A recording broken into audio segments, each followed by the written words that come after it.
കോതമംഗലത്തെ 23-കാരിയായ യുവതിയുടെ ആത്മഹത്യ നിർബന്ധിത മതപരിവർത്തനം മൂലമല്ലെന്ന് പോലീസിന്റെ കുറ്റപത്രം. കേസിൽ പ്രതിയായ റമീസ് യുവതിയെ നിർബന്ധിത മതപരിവർത്തനം നടത്തിയതിന് തെളിവുകളില്ല.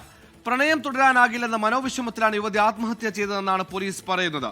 കേസിൽ കുറ്റപത്രം ഈ ആഴ്ച കോതമംഗലം മജിസ്ട്രേറ്റ് കോടതിയിൽ സമർപ്പിക്കും.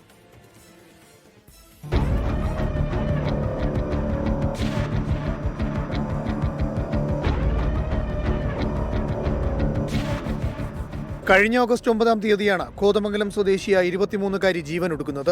പ്രണയത്തിൽ നിന്ന് പിന്മാറിയെന്നും മതപരിവർത്തനത്തിന് നിർബന്ധിച്ചെന്നും അടക്കമുള്ള ആരോപണം ഉയർന്ന കേസിലാണ് പോലീസ് കുറ്റപത്രം സമർപ്പിക്കാൻ ഒരുങ്ങുന്നത്. മതപരിവർത്തന ആരോപണം ഉയർന്നതോടെയാണ് കോതമംഗലം പോലീസ് അന്വേഷണം ആരംഭിച്ച കേസ് പ്രത്യേക അന്വേഷണ സംഘത്തിന് കൈമാറിയത്. രാഷ്ട്രീയ വിവാദങ്ങൾക്കിടയിൽ സംഭവം കേരളത്തെ ആകെ ശ്രദ്ധ ആകർഷിച്ചു.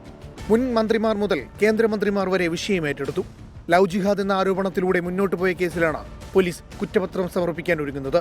മതം മാറാൻ നിർബന്ധിച്ചു എന്ന് കണ്ടെത്തൽ പോലീസിന്റെ കുറ്റപത്രത്തിലില്ല. ആൺ സുഹൃത്തായ റമീസ് പ്രണയബന്ധത്തിൽ നിന്ന് പിന്മാറിയതിന്റെ നിരാശയിലാണ് യുവതി ആത്മഹത്യ ചെയ്തതെന്നാണ് പോലീസ് കണ്ടെത്തൽ. കേസിൽ റമീസിന് പുറമെ റമീസിന്റെ മാതാവും പിതാവും പ്രതികളാണ്. കേസിൽ നേരത്തെ റമീസും മാതാപിതാക്കളും റമീസിന്റെ സുഹൃത്തായ സഹദും അറസ്റ്റിലായിരുന്നു. കുറ്റകൃത്യത്തിന് കൂട്ടുനിന്നതിനാണ് റമീസിന്റെ സുഹൃത്ത് സഹദിനെ അറസ്റ്റ് ചെയ്തത്. ആത്മഹത്യാ പ്രേരണ കുറ്റമാണ് റമീസിന്റെ മാതാപിതാക്കൾക്കെതിരെ പോലീസ് ചുമത്തിയിരിക്കുന്നത്. പെൺകുട്ടിയെ മതം മാറ്റാൻ ശ്രമം നടന്നു എന്നതിൽ യാതൊരു തെളിവുകളും ലഭിച്ചിട്ടില്ലെന്നാണ് പ്രത്യേക അന്വേഷണ സംഘം വ്യക്തമാക്കുന്നത്. സംഭവശേഷം തമിഴ്നാട്ടിൽ ഒളിവിൽ പോയ റമീസിന്റെ മാതാപിതാക്കളെ പ്രത്യേക സംഘം അവിടെ നിന്നും അറസ്റ്റ് ചെയ്ത് കൊണ്ടുവരികയായിരുന്നു. പെൺകുട്ടി ലൈംഗികമായി പീഡിപ്പിക്കപ്പെട്ടെന്ന പോസ്റ്റ്മോർട്ടം റിപ്പോർട്ടിലും വ്യക്തമായതാണ്. അന്വേഷണം പൂർത്തിയാക്കിയ പ്രത്യേക സംഘം തന്നെയാണ് കുറ്റപത്രം സമർപ്പിക്കാൻ ഒരുങ്ങുന്നത്. 24 കൊച്ചി. ലോകത്തെവിടെയായാലും ഏത് സമയത്തും 24 വാർത്തകളും ഓഗ്മെന്റഡ് റിയാലിറ്റി പാക്കേജുകളും എക്സ്പ്ലെയിനറുകളും വിശദമായി കാണാൻ ഞങ്ങളുടെ യൂട്യൂബ് ചാനൽ നിങ്ങൾക്ക് സബ്സ്ക്രൈബ് ചെയ്യാം.